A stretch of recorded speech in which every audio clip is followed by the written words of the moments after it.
স্ত্রী এসে বলল, স্বামী আজকে দেখি চুলা থেকে পানি বের হচ্ছে। হযরত নূহ বুঝলেন এটা বন্যার আলামত। একটা তিনি দৌড় দিলেন জাহাজের কাছে। 80 গজ লম্বা জাহাজের পাশে গিয়ে তিনি দাঁড়ালেন, আল্লাহকে বলছে, আল্লাহ তুফানের আলামত পাইছে। আল্লাহ বলেন, হ্যাঁ ঠিক আছে, তবে তোমরা এখন জাহাজে উঠো না, তোমাদের আগে প্রাণীরা জাহাজের ভিতরে উঠবে। আল্লাহ প্রাণীদের মধ্যে কেমনে উঠবে? আল্লাহ বলেন, কুল্লাহমিলহু মিন কুল্লি যাওজাইন ইসনাইন, সকল প্রাণী থেকে এক জোড়া করে উঠবে। নবী বলেন, আল্লাহ প্রাণীদের মধ্যে কে নারী কে পুরুষ আমি বুঝবো কেমনে?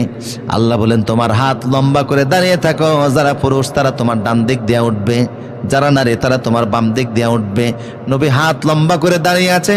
আল্লাহ অনেকক্ষণ দাঁড়িয়ে আছে, কেউ তো আসে না। হঠাৎ করে আল্লাহ বলেন, উনজুর ইলাল আসমান, নিচের দিকে তাকাও।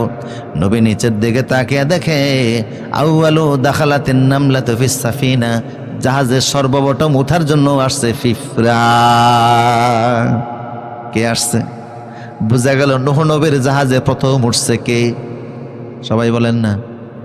এরপরে নবী বলেন, আল্লাহ এখন কে আসবে? তাকে দেখো, দেখে দূরের থেকে কি যেন দড়ির মতো দেখা যায়, কাছে আসার পরে দেখে সাপ। উনিকে আল্লাহ সাপ দেখে আমার ভয় লাগে। আল্লাহ বলেন, ভয়ের কিছু নাই, এই সাপ দেখের ভয়ের কিছু নাই, কারণ সব নবীরা মানুষ ছিলেন, আর মানুষতার কারণে মানবিক দুর্বলতা আছে না নাই? ভয়ের কোনো কারণ নাই। নূহরে এই সাপ জাহাজের ভিতরে 6 মাস থাকবে, ওর মুখের বিষ আমি আল্লাহ দূর করে দিলাম।